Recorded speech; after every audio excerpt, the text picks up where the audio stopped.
எல்லோருக்கும் மாலை வணக்கம். ஒரு நாள் ஒரு பங்குல போயிட்டு திருப்பலி ஆற்ற நான் ஒரு பங்குக்கு போனேன்.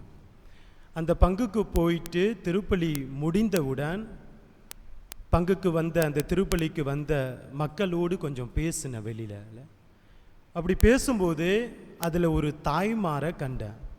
அந்த தாய்மாரிடம் நான் ஒரு கேள்வியை கேட்டேன்.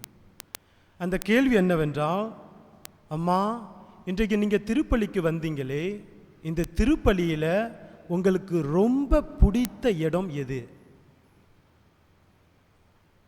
திருப்பலி தொடக்கத்தில் பேசுவது பிடிக்குமா, இல்லை வாசகங்களை பிடிக்குமா, இல்லை பர்சங்கங்களை பிடிக்குமா, இல்லை திருப்பலி நடுவில் நற்கருணை வழிபாட்டை பிடிக்குமா, இல்லை கடைசியில் எல்லாரும் போயிட்டு வாங்கன்னு சொல்லும் போது பிடிக்குமா என்று நான் கேட்டேன். அப்போது அவங்க என்ன சொன்னாங்க என்றால், ஃபாதர், எனக்கு ரொம்ப பிடித்த இடம் என்னவென்றால் பரசங்கம் கொடுக்கறது தான். எனக்கு ரொம்ப சந்தோஷமாயிருச்சு. ஏன்னா நான் பரசங்கம் கொடுத்தால என்னுடைய பரசங்கத்தை ரொம்ப பிடிச்சி போச்சுன்னு நான் நினச்சிட்டேன். அப்புறம் திருப்பி கேட்டேன்ல, நீங்கள் பரசங்கத்தில் உங்களுக்கு என்ன ரொம்ப பிடிக்கும் என்று கேட்கும்போது அவங்க சொன்னாங்க, ஃபாதர், வீட்டில் ரொம்ப கஷ்டம் ஃபாதர், வீட்டில் இருக்கவே முடியல ஃபாதர். பரசங்கம் கொடுக்கும்போது நீங்கள் 10 நிமிஷம் 15 நிமிஷம் போல் என்னென்னமோ நீங்கள் சொல்லுவீங்க ஃபாதர். அந்த நேரத்தில் நான் நல்லா தூங்குவேன் ஃபாதர். வீட்டில் ஃபாதர் நல்லா தூங்க முடியல ஃபாதர். கோயிலுக்கு வந்தால் தான் அந்த பரிசங்கம் கொடுக்குற நேரத்தில் நான் 10 நிமிஷம் 15 நிமிஷம் நிம்மதியாக தூங்குறேன் ஃபாதர்ன்னு சொல்லிட்டு சொன்னாங்க.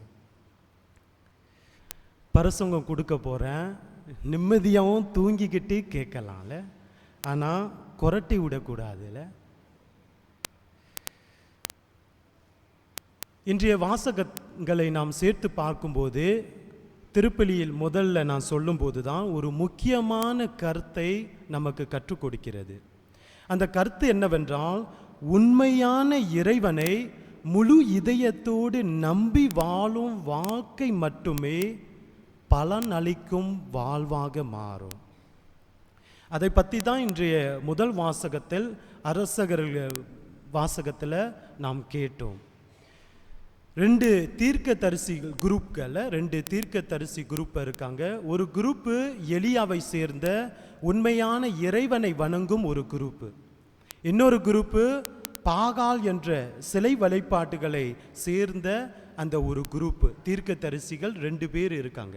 அவங்க நடுவில் தான் ஒரு பிரச்சனை என்னவென்றால், இந்த 2 குரூப்பில் எந்த குரூப்போட கடவுள் உண்மையான கடவுள் என்ற வாக்குவாதம் போனது. அப்போது எலியா கூறுகிறார், நம்ம 2 குரூப்புகளுடைய நடுவில் ஒரு எரிபொருளை பழிப்பொருளை வைப்போம், வைத்து நம்ம வேண்டுவோம்.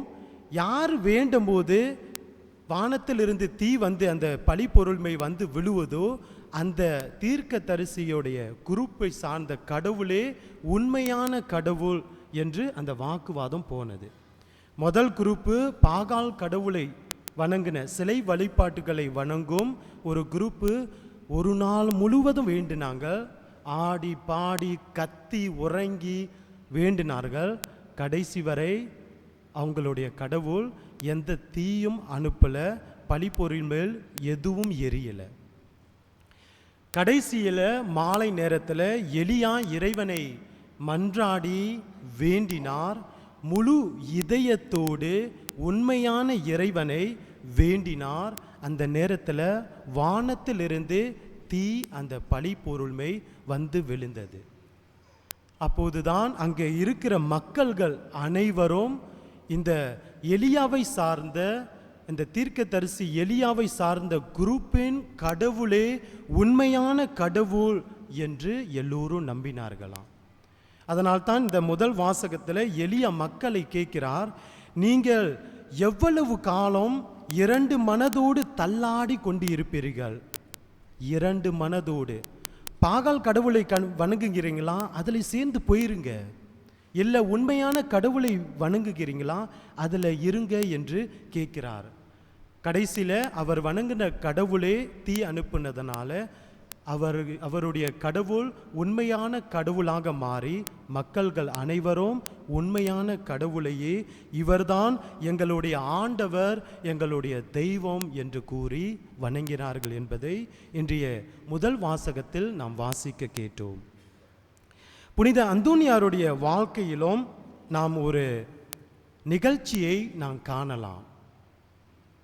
அது என்னவென்றால், ஒரு நாள் ஒரு தகப்பன் தன்னுடைய குழந்தையை தூக்கி கொண்டு அந்தோனியாரிடம் வந்தாராம். அந்த குழந்தைக்கு இடுப்புக்கு கீழே 2 காலும் நடக்க முடியாது.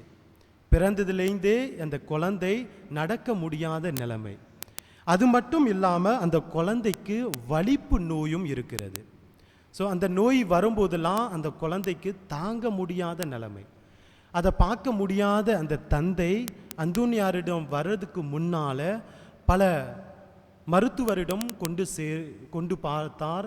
எல்லாரிடம் அந்த மருத்துவரை குணமாக்க கொண்டு போய் பார்த்தார். யாராலையும் குணமாக்க முடியல. அதுக்கு பிற்பாடு பல சோதிடர்கள், யார் தன்னுடைய குழந்தை பாசத்தில் யார் என் குழந்தையை குணமாற்ற முடியும் என்று அவர் எங்கெங்கெல்லாம் கேள்விப்படுகிறாரோ அந்த இடத்துக்கெல்லாம் கூட்டிட்டு போகிறார். கடைசியில் யாராலும் குணமாற்ற முடியல. கடைசியில் இவர் அந்தோனியாரை பற்றிய கேட்டார். அப்போது தன்னுடைய குழந்தையை தூக்கி கொண்டு அந்தோனியாரிடம் போய் வேண்டினார், தன்னுடைய குழந்தையை குணமாற்றுவதற்கு. அப்போது அந்தோனியார் உண்மையான இறைவனை முழுமையான உள்ளத்தோடு நம்பி வேண்டினார்.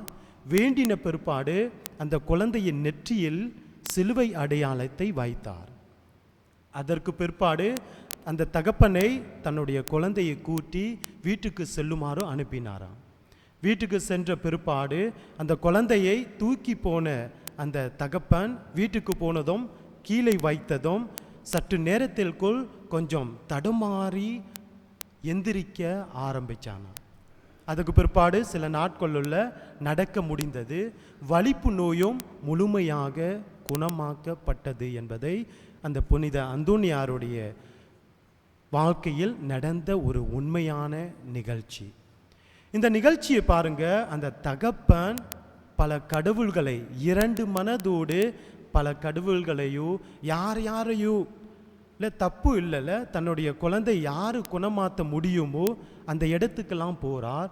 ஆனால் அந்த கடவுள்களாம் யாரும் குணமாற்ற முடியலை. கடைசியில் உண்மையான இறைவனை வணங்கும் அந்தோனியாரை கண்டார். அந்த அந்தோனியாரை மூலமாகத்தான் குணமாற்றப்பட்டது.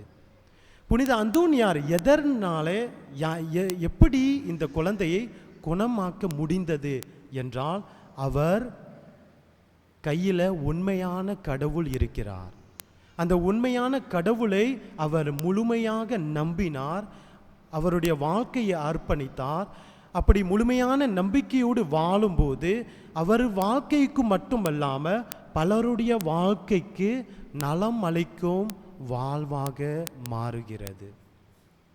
அன்பார்ந்த இறைமக்களே, இன்றைய நற்செய்தி வாசகத்தில் இயேசு ஆண்டவர் எந்த கட்டளைகளை நாம் கடைப்பிடித்து அதன்படி வாழ்ந்து பிறருக்கு கற்றுக் கொடுக்கிறோமோ அப்படி கடைப்பிடித்து வாழ்ந்து கற்றுக் கொடுப்பவர் விண்ணுலகில் பெரியவர் என்று கூறுகிறார். இந்த வார்த்தை புனித அந்தோனியாரையும் சேரும், முதல் வாசகத்தில் சேர்ந்த எலியாவையும் சேரும். ஆனால் இந்த வார்த்தை நமக்கு சேருமா என்பதை நாம் சிந்தித்து பார்க்கவும். நாம் உண்மையான கடவுளை வணங்குவது என்பது கடவுள் கொடுத்த முதல் கட்டளை. இயேசு ஆண்டவர் நாம் அனைவரும் புனித அந்தோனியாரை போல உண்மையான கடவுளை முழுமையான நம்பிக்கையோடு நம்பி வாழ விரும்புகிறார். அதே சமயத்தில் அந்த முதல் வாசகத்தை நாம் வாசிக்கப்பட்ட பாகால்